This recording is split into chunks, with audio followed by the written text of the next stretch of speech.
Assalamualaikum warahmatullahi wabarakatuh. Ada orang yang mengatakan bahawa Sultan Mahmud Shah Melaka ini adalah seorang pemimpin yang lemah dan juga seorang pemimpin yang jahat. Okey, benarkah dakwaan mereka ini? Okey, pertama sekali saya sebenarnya separuh setuju dengan dakwaan tersebut.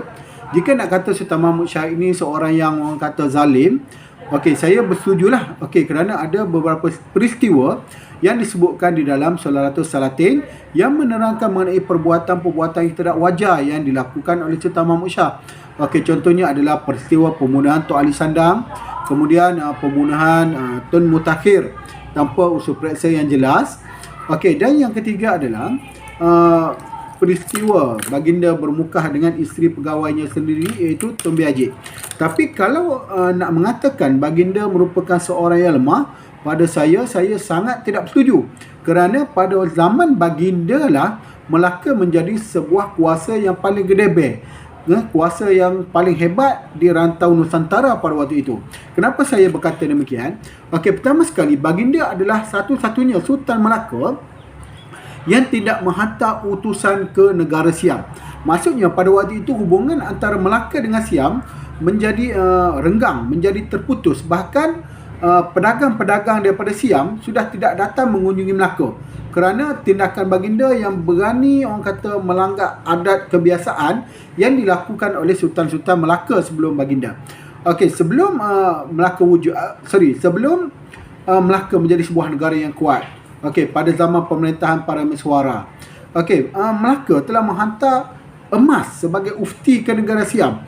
Okey, ini menunjukkan bahawa Melaka pada waktu itu, pada zaman awal Melaka sebenarnya tunduk kepada kuasa Siam. Okey, kemudian selepas kedatangan Laksamana Cheng Ho, Laksamana Yincing ke Melaka, okey, Melaka ini cuba mendapatkan pengiktirafan daripada negara China.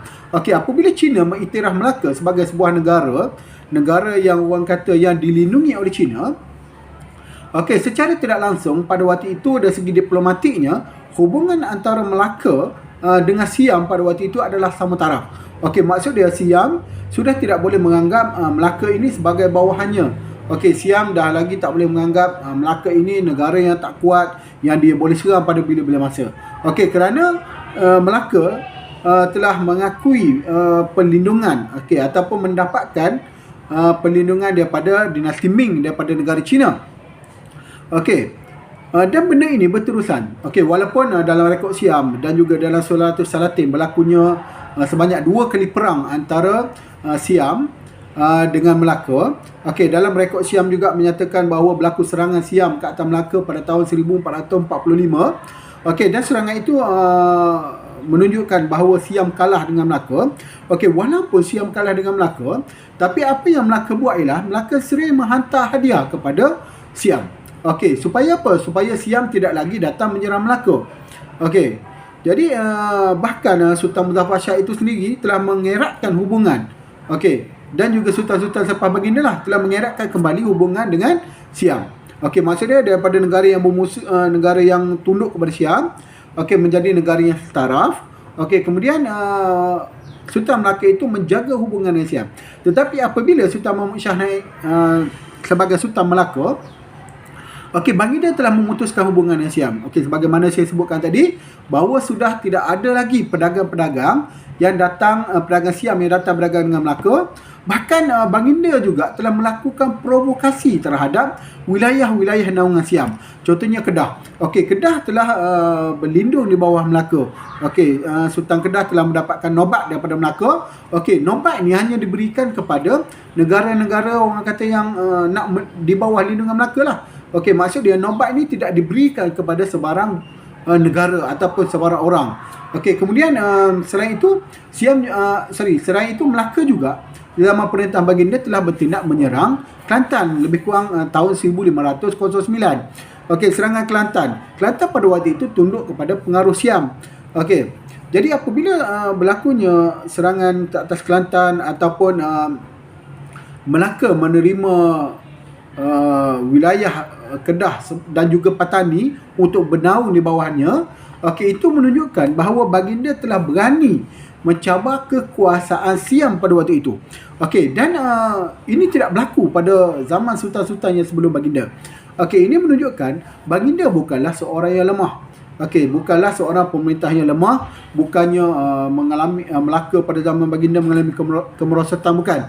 Okey, bahkan kekayaan baginda mungkin lebih besar berbanding kekayaan yang pernah diperolehi oleh sultan-sultan Melaka pada waktu itu. Okey, atau dalam erti kata yang lebih dalam erti kata yang lain, okey, baginda mungkin merupakan sultan Melaka paling kaya berbanding dengan pendahulu-pendahulu baginda sebelum itu. Okey, jadi baginda bukan seorang yang lemah.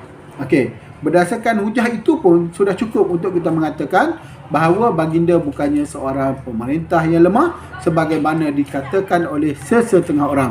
Okey, walaupun zaman pemerintahan baginda, okey, Melaka kalah kepada Portugis dan tidak dapat menawar kembali Melaka, tapi itu isu lain. Okey, isunya baginda bukan seorang pemerintah yang lemah, bahkan semasa pemerintahan baginda Melaka berada di puncak kekayaan dan Melaka juga berada di puncak kedebean, okey, puncak keberanian pada waktu itu. Okey, Assalamualaikum warahmatullahi wabarakatuh.